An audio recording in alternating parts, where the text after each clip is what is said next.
যে বাংলাদেশের সেই জুলাই বিপ্লবের সময় যাতে সেনাবাহিনী সাধারণ মানুষের উপর গুলি না করে অথবা কোনো ভূমিকা না নেয়, নেতিবাচক ভূমিকা না রাখে, তার জন্য ওনারা সেনাবাহিনীকে সাবধান করে দিয়েছিলেন। এবং জাতিসংঘের নিরাপত্তা রক্ষী বাহিনীতে ওরকম কিছু করলে পরে তাদেরকে নেওয়া হবে না, এই কথাটা বলেছিলেন। তো প্রথমত কথা হলো, এই ধরনের কথা ওনারা বলতে পারেন কিনা, বললে কাকে বলেছেন, এটা তো একটা প্রশ্ন আছে। কিন্তু প্রশ্নটা হলো যে এটা নিয়ে তো একটা মানে দ্বিধার তৈরি হলো এবং একটা প্রশ্নের জন্ম নিল যখন নাকি সেনাবাহিনীর পক্ষ থেকে বিবৃতি দিয়ে বলা হলো যে তারা এ ধরনের কোনো বিষয়ের সঙ্গে তার ব্যাপারে তারা অবগত নয়।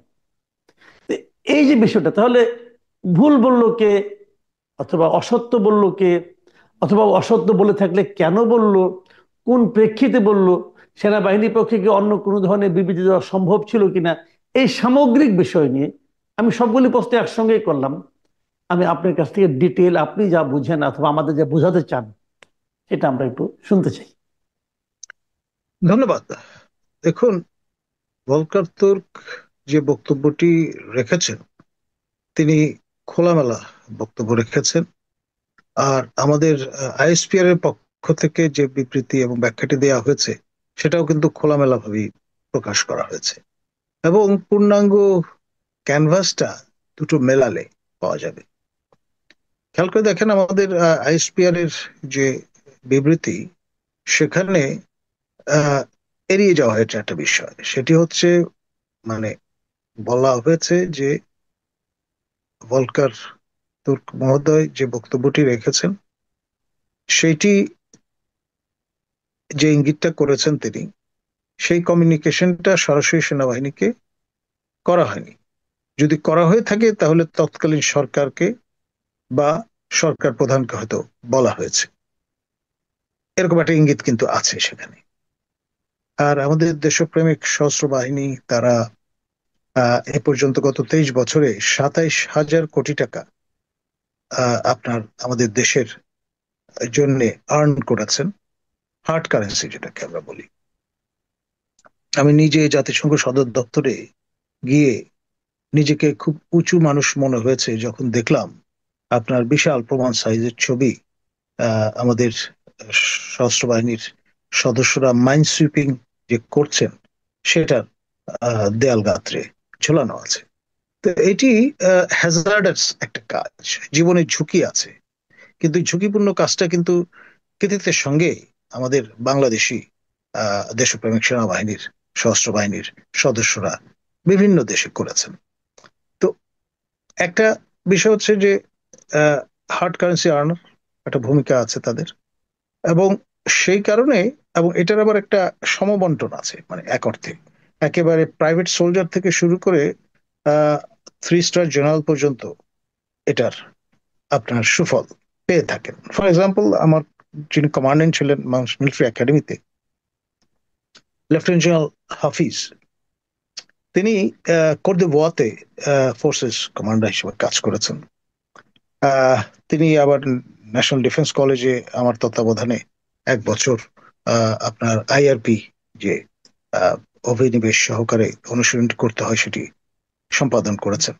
এবং বর্তমানে উপদেষ্টার মর্যাদায় তিনি আমাদের মাননীয় প্রধান উপদেষ্টার দপ্তরে কিন্তু মোতায়েন আছেন।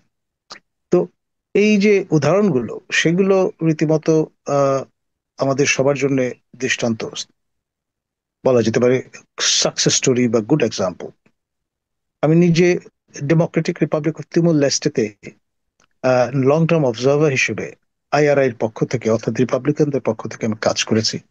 এবং সব মিলিয়ে আমার যে প্রতীতি জন্মেছে সেটি হচ্ছে, তারা কিন্তু ভ্যালুয়েবল কন্ট্রিবিউশন রাখছেন।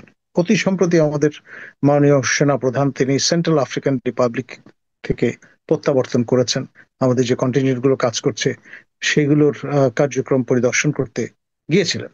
এবং সামগ্রিকভাবে আমাদের একটা খরগোশের মতো কান কিন্তু খাড়া থাকে, আমাদের শান্তিরক্ষীরা কে কোথায় কেমন করছেন। আর এই বিষয়ে কোন রকমের ঝুঁকি নিতে আমরা কিন্তু নারাজ। কারণ হচ্ছে, এটা পেশাদারিত্বের সঙ্গে সম্পর্কিত একটা বিষয়। তার পাশাপাশি আপনার পার্ট অফ মিলিটারি ডিপ্লোম্যাসি। আপনার বিভিন্ন দেশে, যেমন সিয়েরা লিওনের মতো দেশে, আপনার আমাদের শান্তিরক্ষীরা কাজ করেছেন, এবং সেখানকার যিনি রাষ্ট্রপ্রধান ছিলেন, ডক্টর আহমেদ কাবা, তার সঙ্গে আমার কাজ করার সৌভাগ্য হয়েছে, এবং তিনি ভূয়সী প্রশংসা করেছেন আমাদের আহ, যারা সেখানে কাজ করেছেন। এমন হয়েছে যে তারা বাংলাকে দ্বিতীয় রাষ্ট্রভাষার মর্যাদা দিয়েছেন।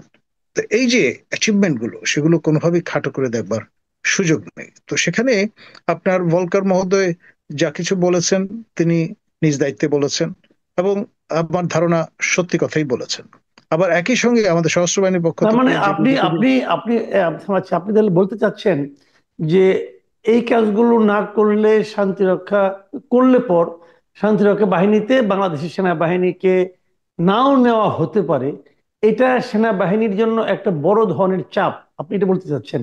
আমি যেটা বলতে চাচ্ছি যে এটি হচ্ছে পেশাদারিত্বের প্রশ্ন। আমাদের জনগণের করের টাকায় সেনাবাহিনী মাসের শেষে পে চেক পেয়ে থাকেন, এবং যাবতীয় ওয়ার টয়েস সেগুলো কিন্তু আমাদের জনগণের করের টাকাই সংগ্রহ করা হয়। সুতরাং আমাদের সেনাবাহিনীকে আমরা সবসময় দেশপ্রেমিক সেনাবাহিনী বা সশস্ত্র বাহিনী বলতে পছন্দ করি, ভালোবাসি। এক্সপেকটেশনটাও কিন্তু সেই রকম, প্রত্যাশাটাও না, সেরকম তাদের কাছে। করের টাকায় বেতন তো পুলিশও পায়, করের টাকায় বেতন তো র্যাবও পায়, করের টাকায় বেতন কিন্তু তো মন্ত্রীরাও পায়, এমপিরাও পায়। তো তাদের সবই কাছ থেকে পাচ্ছেন, প্রত্যাশা নাই খেলে এখান কিন্তু থেকে প্রত্যাশা, এটা কেমন হবে? খেয়াল করে দেখেন যে এখানে তারা যেটা, মানে দে ক্যান ডেলিভার এনিথিং, মানে এই রকমের একটা রাইট। ইমপ্রেশন সবার মাঝে আছে। এবং তারা কখনোই আপনার দেশের স্বার্থ ক্ষুণ্ণ হয় এমন কোনো কাজে যাবেন না, দেশের জনগণের প্রতিপক্ষ হিসেবে কখনো দাঁড়াবেন না বা দাঁড়াতে চাইবেন না। এই প্রত্যাশাটা আচ্ছা। উইদিন অ্যান্ড উইদাউট দুই পক্ষেই আছে। জি।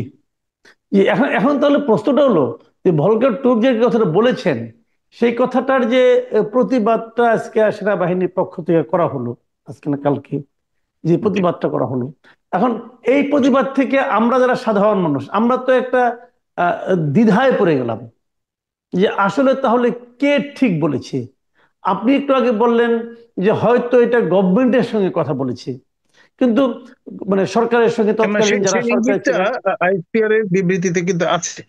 আছে। এখন কিন্তু খেয়াল করে প্রশ্ন দেখেন, হলো, সাবেক প্রধানমন্ত্রী যদি শেখ সরকারকে বলা হাসিনা। হয়, আমি একটু বলে জি, দিই, যদি সরকার শেখ হাসিনাকে বলি তারা, তাহলে সেই অনুযায়ী শেখ হাসিনা তো নিশ্চয়ই এই জিনিসটা তাদেরকে বলবে না। শেখ হাসিনা তো শেষ পর্যন্ত চেষ্টা করেছে টিকে থাকার জন্য, এবং সেনাবাহিনীকে ব্যবহার করে সে টিকে থাকতে চেয়েছে। তো সেনাবাহিনী তো সেটা শুনেনি। তো সেনাবাহিনী যে শুনলো না, এটার পেছনে কারণটা কি এই ভলগার তুর্কের এই মানে আপনার একটু এই হুমকিটা, নাকি নিজস্ব দেশপ্রেমটা, নাকি? ইস কম্বিনেশন অফ এভরিথিং আমি বলবো। কারণ ওকে। এখানে একই মুদ্রার এপিটোপিট দুই হিসেবে, দুটো পৃষ্ঠা বা পৃষ্ঠ হিসেবে আমি দেখতে চাই। এই কারণে যে আমাদের আহ, এখানে প্রতিরক্ষা মন্ত্রী বরাবর সরকার প্রধানরা হয়ে থাকেন, আর সর্বাধিনায়ক হন মহামান্য রাষ্ট্রপতি, তিনি জি। বাহিনীর। তো ফলে জি। এই কমিউনিকেশন যে চ্যানেলটা, সেটি সরকার প্রধান অর্থাৎ প্রতিরক্ষা মন্ত্রীর কাছেই আপনার প্রেরণ করা হয়েছে, এমনটি ইঙ্গিত কিন্তু আছে। আর আমিও তাই মনে করি।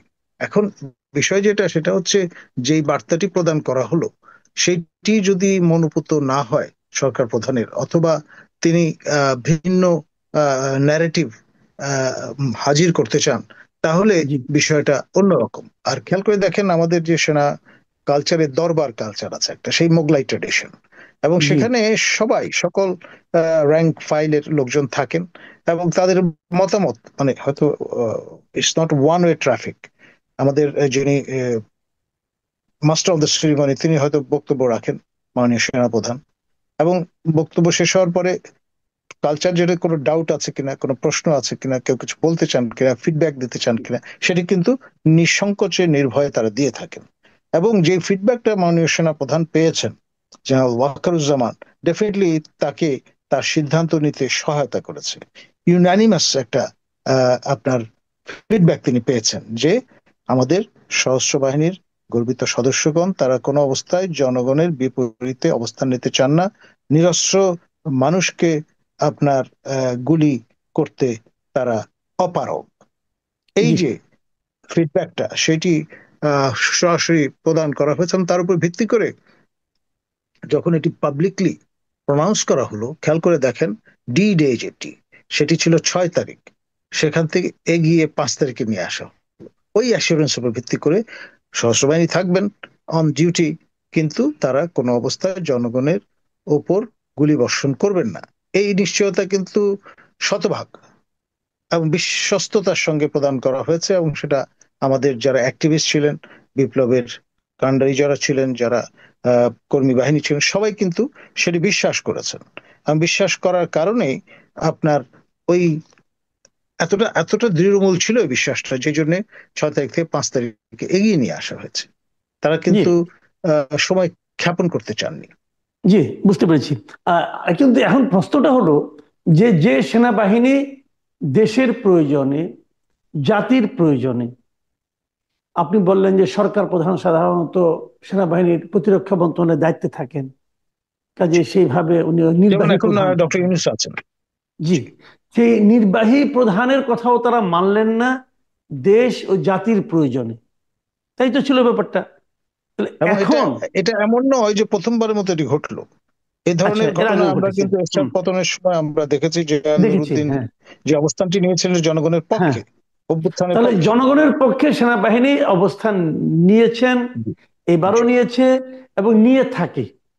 জি। তাহলে আমার কথাটা হলো, দেশে এখন আইন শৃঙ্খলার পরিস্থিতির যে চরম অবনতি, এবং পাশাপাশি সেনাবাহিনীকে ম্যাজিস্ট্রেসি পাওয়ারও দেওয়া হয়েছে, এখনো বলবৎ আছে।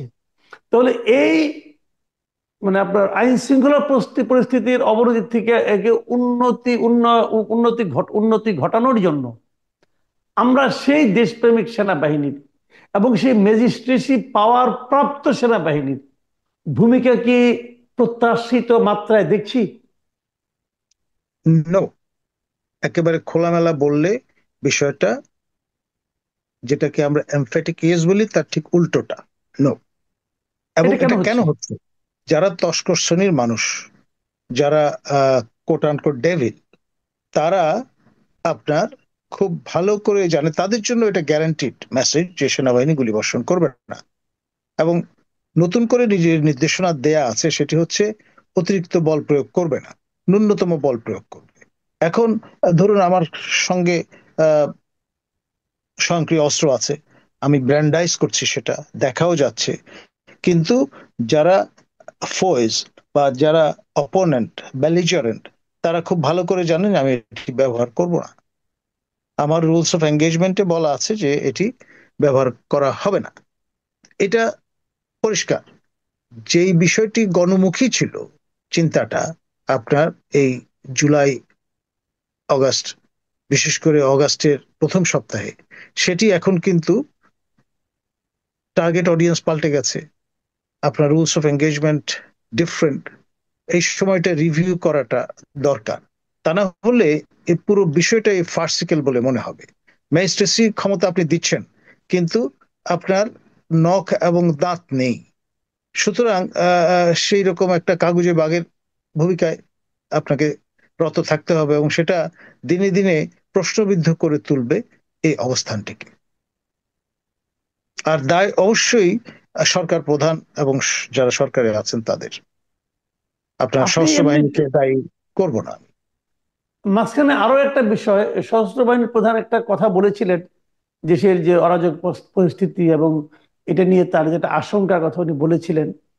এবং মানে এই কথার প্রেক্ষিতে কিছু গুজবও আমরা শুনতে পেয়েছিলাম।